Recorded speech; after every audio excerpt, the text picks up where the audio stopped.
जमीन से जुड़े हुए नेता को, उस पार्टी को अब खड़ा करना है जो जमीन पे सोई हुई। पार्टी जमीन पर है, इससे मैं इत्तेफाक नहीं रखता। जमीन पर है या किसी के चरणों में है? जब हम गठबंधन होते हैं तो कई मुद्दे को हम साथे लेकर के चलते हैं। 80 साल के नवयुवक को किसान मोर्चे का अध्यक्ष बना दिया, पुराना वाला बाहर खड़ा होकर के हाय हाय कर रहा है। जिसने हिस्सेदारी उसकी उतनी भागीदारी।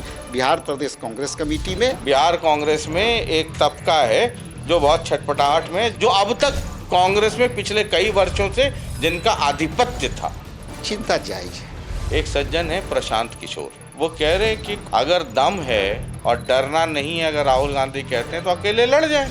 यदि वो कहते हैं कि अलग अलग लड़ जाए, तो जिनके लिए ये काम करने आए हैं उनको कह देना कि अलग अलग लड़ते हैं। बाबा साहब अम्बेडकर की चिंता, सम्मान लालू जी और आरजेडी करती है कि नहीं करती है? वो हर व्यक्ति बाबा साहब को सम्मान करती है जो सामाजिक न्याय में विश्वास करता है। 2020 में तेजस्वी यादव को मुख्यमंत्री के तौर पे आपने डिक्लेयर कर दिया था। इस बार आपने कोऑर्डिनेशन कमेटी का चेयरमैन बना के झुनझुना तो दे दिया, लेकिन ये कह ही नहीं रहे हैं कि मुख्यमंत्री के भी कैंडिडेट जो है सो तेजस्वी यादव होंगे।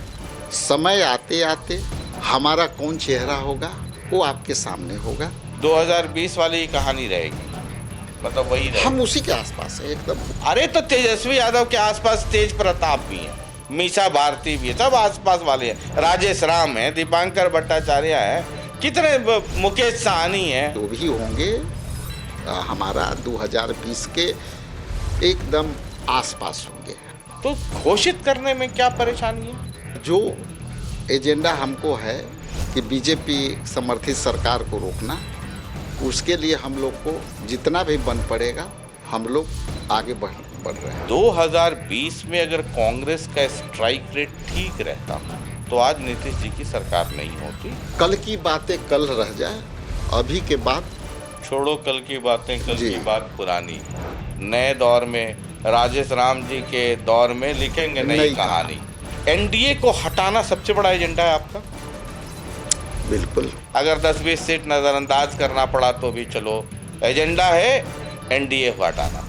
हमारे राहों में बबूल बहुत है, ऊपर से वसूल भी बहुत है, इसलिए मिलजुल के काम हो रहा है।